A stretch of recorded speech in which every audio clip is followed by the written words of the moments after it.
The Thunder have a 97 defensive rating to start the year right now. 97 points per 100 is all they're allowing. That's 16 points better than league average, which of course is a silly but fun little stat after only a few games. But OKC's defense, with newly acquired Alex Caruso, is smart, it's long, it's swarming, and they're forcing 21 turnovers per game.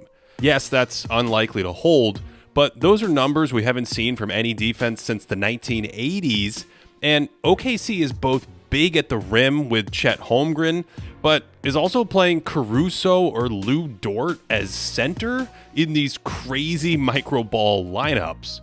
We will get to that in a second. Let's start with Chet, who has picked up right where he left off last year, where teams shot 6% worse at the rim with him on the floor compared to when he was on the bench. And if anything, he looks a little stronger and has a bit more experience and is leading the NBA in block shots. Here's another example where he ends up on Trey out on an island, tries to stay with him, and then that wingspan is just long enough to bother this shot from Trey, but he stays with the ball, and that second effort tips the rebound back to Shai. That triggers the fast break, and it's a 3-on-2, and off go the Thunder in transition. Now, here's the opening play of their game against the Spurs.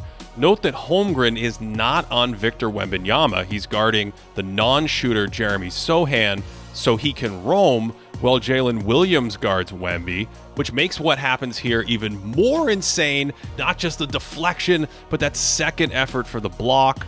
And again, Chet's in a position here to switch onto Chris Paul way out on the perimeter, but he spots the lob coming right here when Wemby releases, somehow makes an incredible play to track that down, and then that Tim Duncan-like recovery to just turn and be right at the basket with verticality, another block. That's just spectacular. This time they're pretty small with just one big man on the floor, and so they're looking to post up Zach Collins in a mismatch. When Wallace's man clears out the side and goes to the opposite corner, the scheme dictates that he stay nearby to help on this post. That allows Shai to gamble for the steal, and he doesn't get it on the first swipe, but because Wallace is there, Shai can reach from behind, do his thing. Caruso pokes it away, and this is how you force over 20 turnovers a game. Just non-stop, all defensive type defenders in the right position in a great scheme. They double Jokic in the post, but then the Nuggets swing it around and cannot get an advantage. And anytime you see this, you say, how did the defense move faster than the ball? Shai goes to the first pass, everyone shifts over as Isaiah Joe gets there, and Aaron Gordon even tries to set a really smart pin-in screen, but Lou Dort is just relentless, swims his way around it, and now he can run Murray off the line right to Jalen Williams. They execute this beautiful late peel switch with Dort going back to pick up Gordon. Williams then has Murray in isolation, and this is just a spectacular defensive possession from the Thunder here. As good as they are with Chet, they've gone past small ball right into micro ball, playing 40 possessions this year without any big men on the court. Look at this. Alex Caruso is guarding the center. Shai is guarding Atlanta's 4, and they're still springing Cason Wallace on Trae Young, who bothers him through that screen, slaps it away, and now they have to come back with 7 seconds. You have to deal with Wallace again, stays in front of him, and forces yet another steal. Here's a slightly bigger micro lineup with Aaron Wiggins out there. But again, Jalen Williams takes the Nuggets center because these big, strong, versatile forwards and guards can just do everything, apparently. Caruso is on Murray here. Everyone stays at home.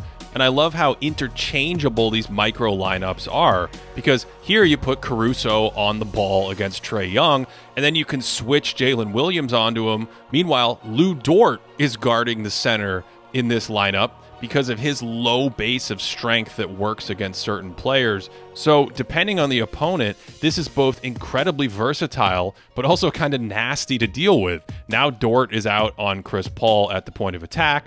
J-Dub is on the center Wembanyama. Caruso has the power forward Sohan contain.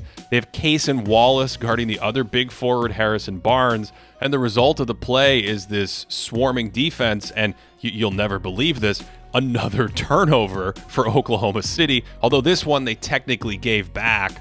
But I love how horizontal and quick and swarming this micro ball unit is, and somehow they don't feel super small, despite never having anyone on the court who is listed as taller than 6'6". And this is the dream of having so many players who are really athletic and long with big wingspans, covering ground and coming over to tip balls and make deflections like this. Shai Gilgeous-Alexander, of course, led the league in steals last year, and you have to be really careful throwing entry passes around him because he's kind of mastered this slippery move working around the postman to get a deflection, but he's also long enough to occasionally come in and disrupt stuff at the basket from behind like this. Then you have someone like Cason who can literally just take Trae Young's lunch from him. I mean, this is like some Kawhi Leonard no you don't stuff from Cason Wallace there. And then you even get like a no-look steal from Wallace here, just being that disruptive, in denial on this play to take away the catch from Trae Young, sticks those long arms out for another steal. Obviously, we know about the Dort chamber. They just make everything difficult, swarming the ball, getting their hands everywhere, deflecting stuff, and then finishing it off with that rim resistance from Chet or some other player. In the third against Portland, they sent Chet to the bench with foul trouble, and in the next 13 possessions, forced 8 turnovers. To put into perspective how bonkers that is, they were forcing nearly twice as many turnovers per possession as the highest game ever recorded way back in 1980. And in their limited possessions this year, their micro ball units are forcing a turnover on 33% of their possessions. That's 1 in every 3 possessions they play, they've forced a turnover. That turnover rate would be double the highest overall mark set this century by Charlotte way back in 2006. So the Thunder are well coached. They can go big, they can go small, they have an incredible rim protector in Chet Holmgren, and they can throw a ton of point-of-attack defenders at you, and that is why to start the 2025 season, they're looking like they could be the best defense in the NBA.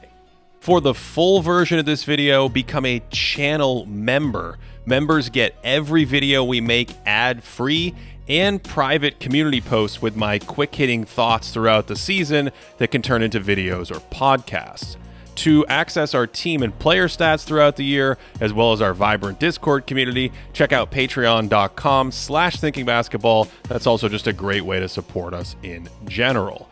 Hope you enjoyed this one. Thanks as always for watching, and I hope you are having a great day.